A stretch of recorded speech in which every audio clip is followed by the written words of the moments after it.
Huwag sa message o tawag. Gawin mo ng personal kung kaya mo. Kasi iba yung eye contact, iba yung body language at vibes pag kayong dalawang nag-usap at harapan dahil sa chat. Walang emosyon dyan. Sa call,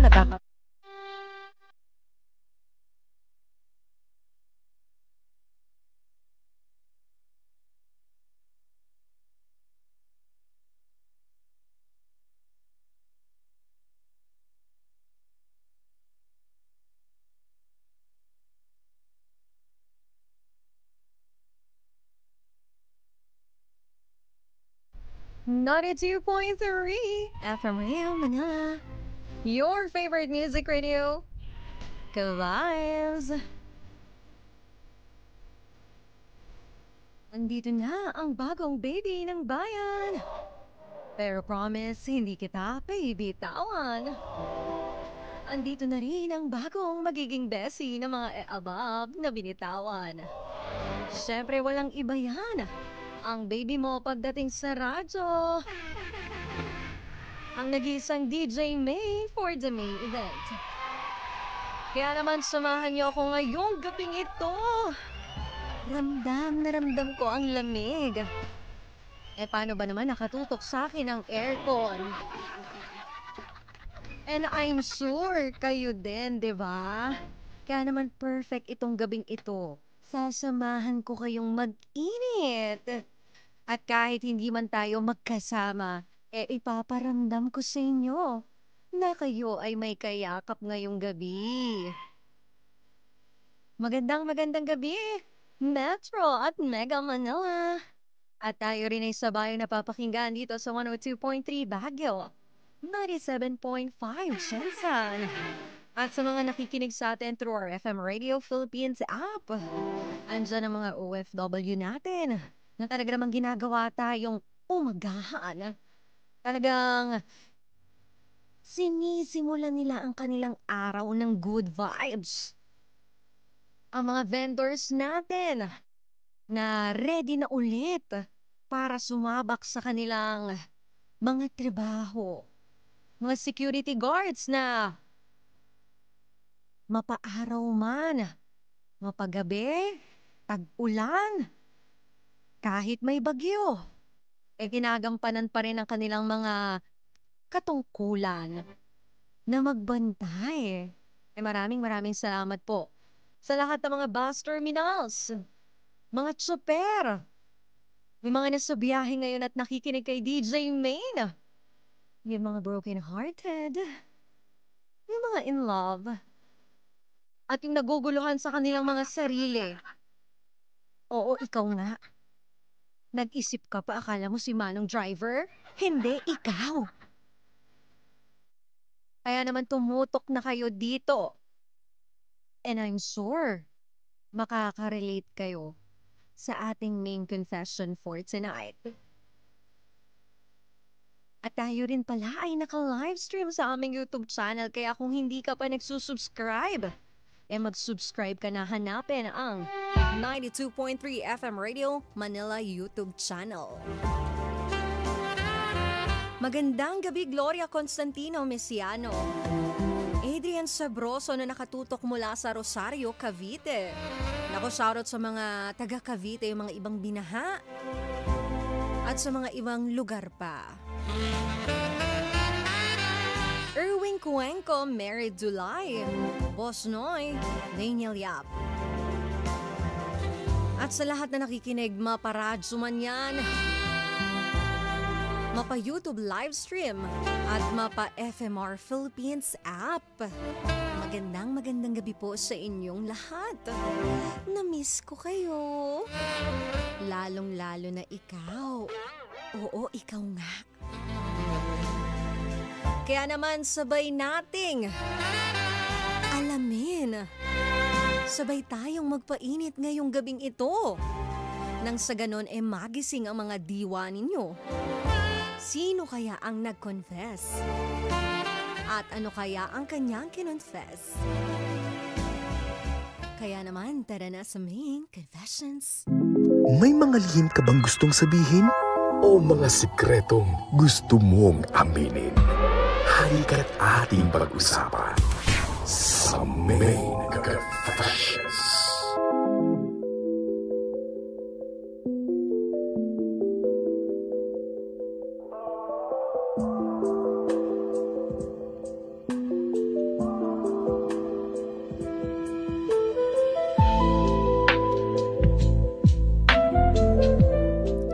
Dear DJ Main, tawagin mo na lang akong Kara, 26 years old at taga Pasig City.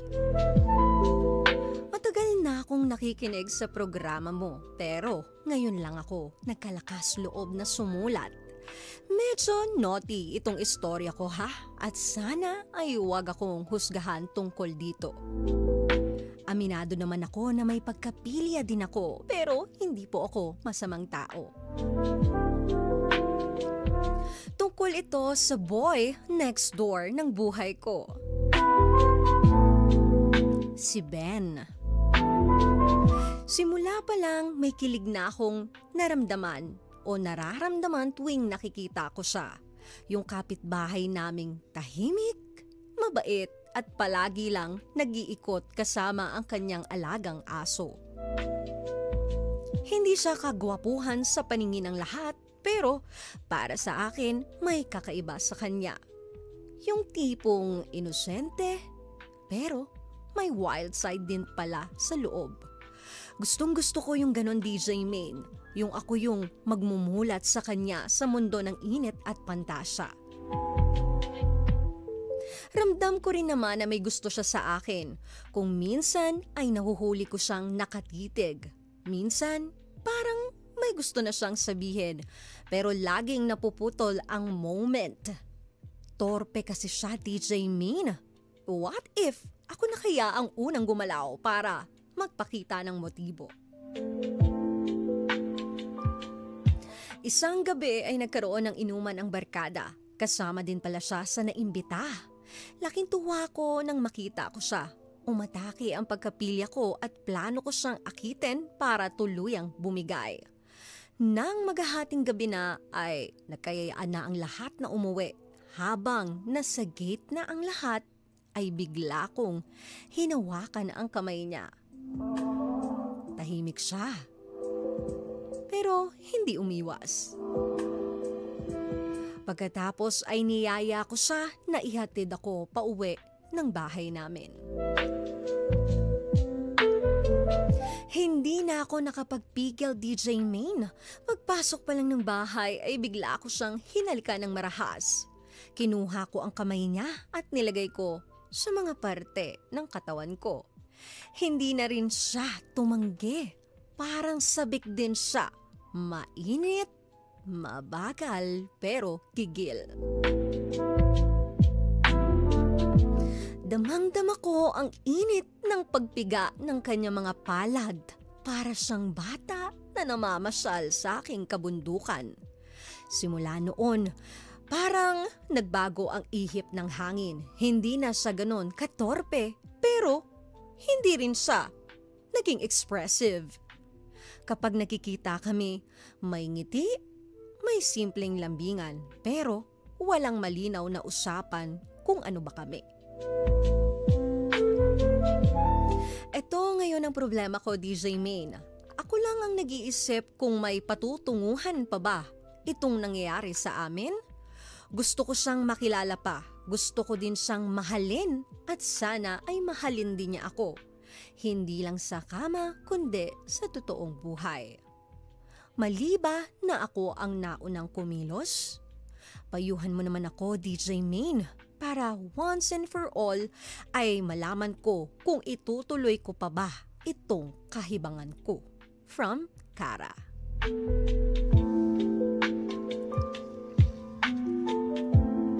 Kung ikaw ang nasa sitwasyon ni Kara, ano ang gagawin mo? Ikaw na ba ang magpa-first move? Lalo kung ikaw ay babae? Kaya naman pwedeng-pwede kayong magbigay ng inyong komento sa ating YouTube livestream 92.3 FM Radio Manila.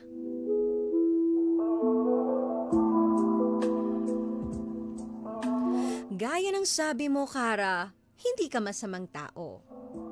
babae ka lang o tao ka lang may nararamdaman, may damdamin at may karapatang magmahal. At magdesisyon kung kailan at paano ito ipapakita sa taong gusto mo. Yung ginawa mo, Kara, aminin natin, sobrang daring yan. Hindi lahat kaya yan. Hindi lahat may lakas ng loob. Pero minsan sa isang iglap, sa init ng damdamin at kilig, willing tayong sumugal. At eto ka ngayon, nagtataka kung may patutunguhan ba ang lahat o hanggang katawan lang ang koneksyon ninyong dalawa ni Ben. Maliban na ikaw ang unang kumilos, ang sagot ni DJ Main dyan, hindi. Hindi na uso yung dati na dapat lalaki. Life is too short. At hindi mo malalaman ng isang bagay kung hindi mo susubukan. Kaya para sa akin, walang masama kung ikaw yung unang kumilos. Ikaw ang unang nagparamdam. Walang mali sa pag-take ng initiative. Pero, kailangan din nating tanggapin na kahit gaano pa tayo ka-bold o kapursige, hindi lahat ng tao marunong o handang sumabay agad sa ganong kabilis na pangyayari. Kasi magkakaiba naman tayo ng personality, ng perspective, ng standards. Init is not equal to intent. May mga lalaking sumasabay sa init, pero hindi naman talaga sila o wala naman talaga silang intensyon magstay. Kumbaga yung init ng katawan nila, nandyan yan, bit nila yan kahit sinong kaharap nila. Pero yung puso nila, sad to say, wala. Depende na lang kung nakahanap sila ng katapat nila. And sa pagkakaobserba mo, Kara, kapag palaging kayo lang, kapag convenient sa kanya, pero pagdating sa usapang seryoso o commitment, bigla siyang tumatahimik or iniiba niya yung topic, sinesegue niya sa iba. Hindi niya binavalid yung mga sinasabi mo o yung tinatopic mo. Nako. Hindi yan love. Ang tawag dyan, comfort. So ngayon, Kara, ang pinakatanong ko sa'yo na dapat mong itanong rin sa sarili mo, ano ba talaga ang gusto mo mangyari? Kasi kung ang hanap mo ay relasyon, malinaw, totoo, at may direksyon, kailangan mo ng malinaw na sagot mula kay Ben. Kasi kung hindi mo siya tatanungin at di nyo pag-uusapan ito, baka magtagal ka sa sitwasyong malapo. Ang ganda lang pagdating sa gabi, nandun yung init, yung saya. Pero pagdating ng umaga, pagising mo, ang gulo-gulo ng utak mo. Very confusing. Very frustrating. Kasi hindi mo alam kung nasaan ka doon sa taong iyon. Kung same page ba kayo. So kung mahal mo na siya, sabihin mo. Kung gusto mo ng commitment, itanong mo sa kanya. Hindi para pilitin siya ha, kundi para malaman mo lang. Kung ikaw lang ba talaga ang may gusto? O kung ikaw ba talaga ang gusto niya o yung init lang ng mga gabing pinagsasaluhan nyo ang hinahanap-hanap at kailangan niya.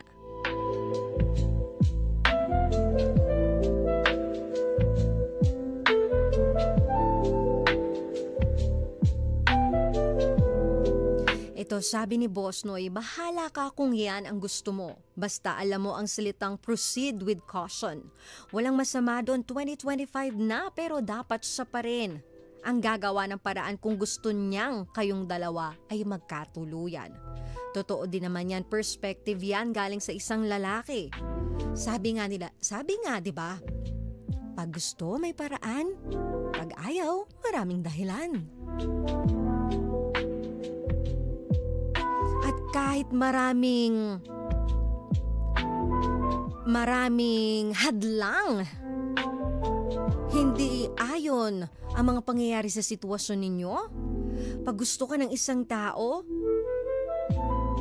gagawa't gagawa yan ng paraan. Ipaglalaban at ipaglalaban niya yung totoo niyang nararamdaman.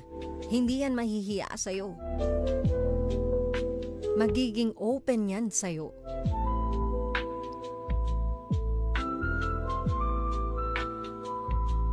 Sabi ni William Mortel, alin ang mas pipiliin niya sa lalaki? Pagmamahal nga ba o yung init lang ng katawan ang mas gusto nito? Sabi naman ni Boss Noy, magkaiba ang init ng katawan sa pagmamahal. Ang init ng katawan ay inilalabas mo ang init mo at ang pagmamahal involve ang puso at minsan emosyon.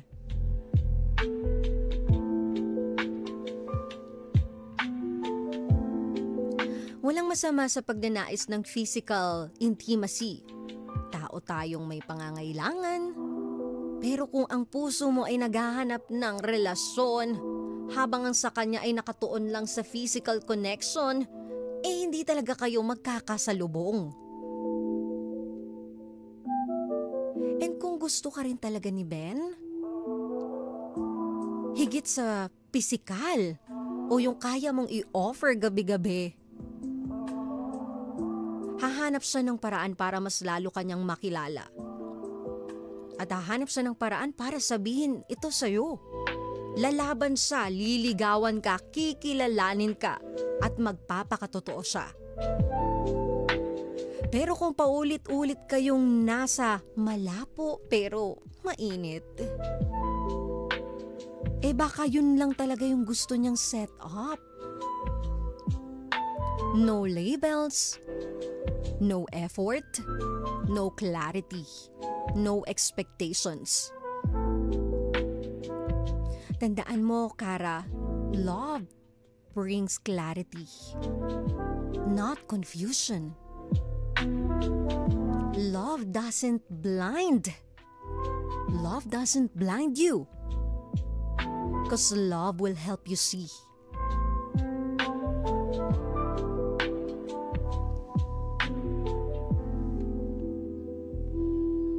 Kaya wag mong isipin na dahil ikaw ang unang gumalaw, ikaw na rin ang kailangang laging maghabol. Hindi porkit ikaw ang nagbukas ng pinto, ikaw din ang dapat sumalo ng lahat. At yung sinasabi mo na, itutuloy ko pa ba itong kahibangan ko? Nakakatakot yan, Clara o Kara.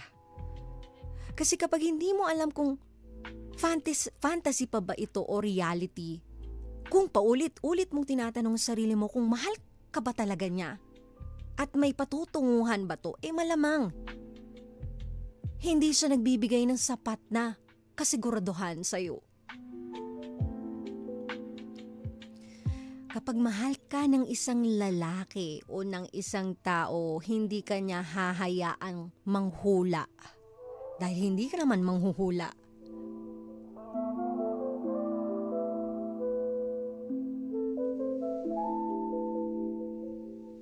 Tandaan mo, kung kaya mo siyang akitin o naakit mo siya, kaya mo rin siyang bitawan. Kung kaya mong magpakita ng motibo, kaya mo rin maghanap ng malinaw na kasagutan.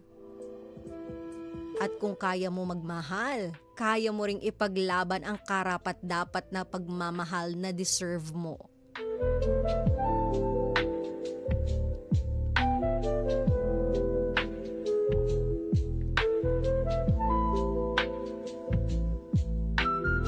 Sabi ni William Mortel, tanungin niya si Guy kung ano nga ba ang status nila, kung may commitment ba sila or baka wala lang talaga.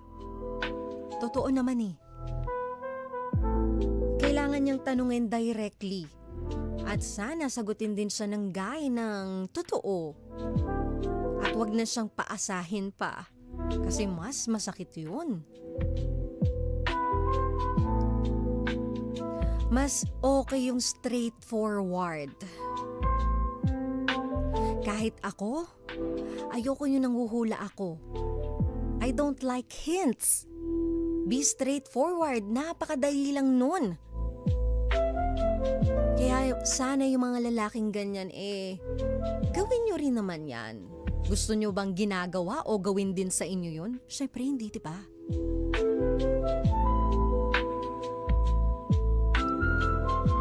Kaya kung magpapakatotoo ka rin lang, Kara, dapat buo na. Kasi mas okay na masaktan tayo o masaktan ka sa totoo kesa kiligin ka sa kasinungalingang pinatagal lang ng katahimikan.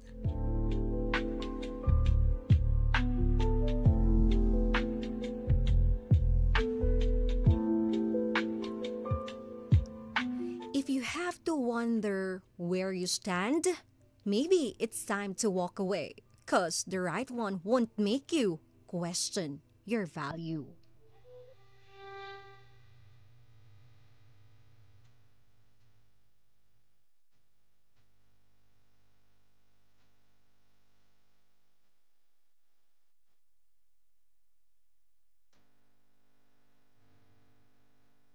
Kaya Kara,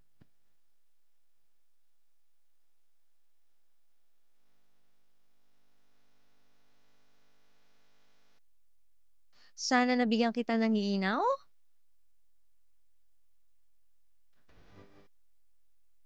Kasi pag mahal ka ng isang tao, hindi ka niya bibigyan ng confusion. Pag gusto ka niyan, sasabihin sa'yo from the very start. Hindi niya paglalaruan yung feelings mo. At may mga lalaki talagang mahilig lang sa laro. Pero sana naman boys, kung yun yung gusto ninyo, sabihin nyo na ng diretsa. Nang sa ganun wala kayong nasasaktang ibang tao. Wala kayong pinapaasa. Hindi naman mahirap magpakatotoo. Kaya Kara, know your worth. Then mag-decide ka kapag nakausap mo na itong si Ben. Kaya much better is kausapin mo siya.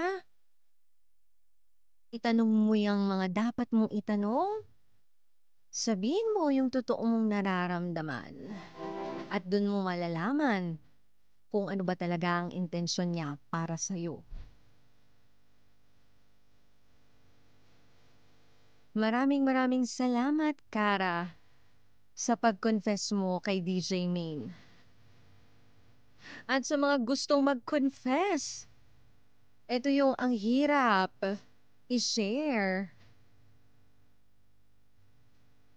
sa friends mo, sa family mo. Dahil baka pagtawanan ka lang, hindi ka seryosohin. Pwedeng-pwede nyo ipadala yan dito sa ating Facebook page, Naughty 2.3 FM Radio Manila. O hindi naman kaya sa ating Viber, 0954 4061967.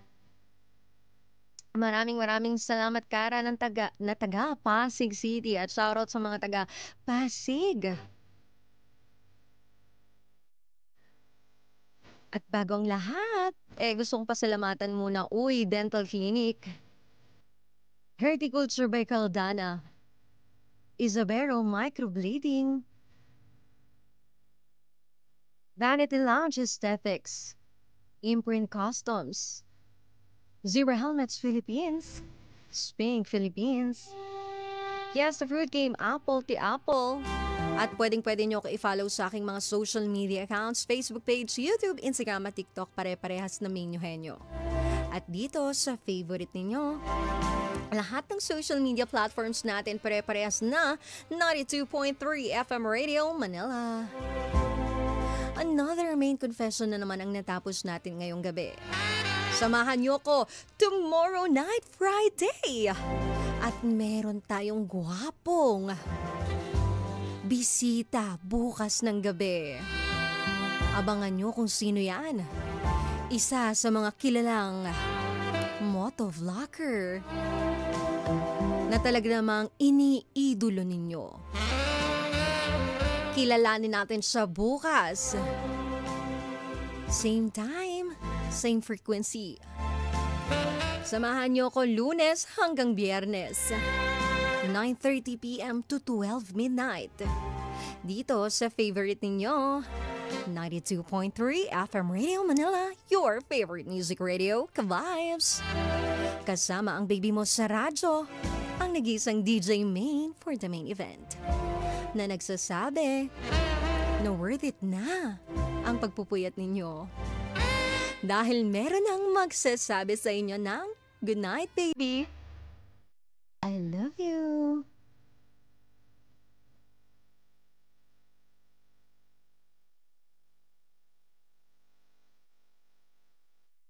May mga taong hindi marunong magsalita ng nararamdaman. Hindi dahil wala silang nararamdaman, kundi dahil masyado silang natatakot sa posibleng mawala.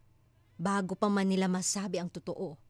Gusto kang tingnan, gusto kang kausapin, gusto kang hawakan, pero ang puso nila ay nakukulong sa dalawang salita. Paano kung? Here's torpe para sa mga pusong palaging nauunahan ng takot kesa tadhana.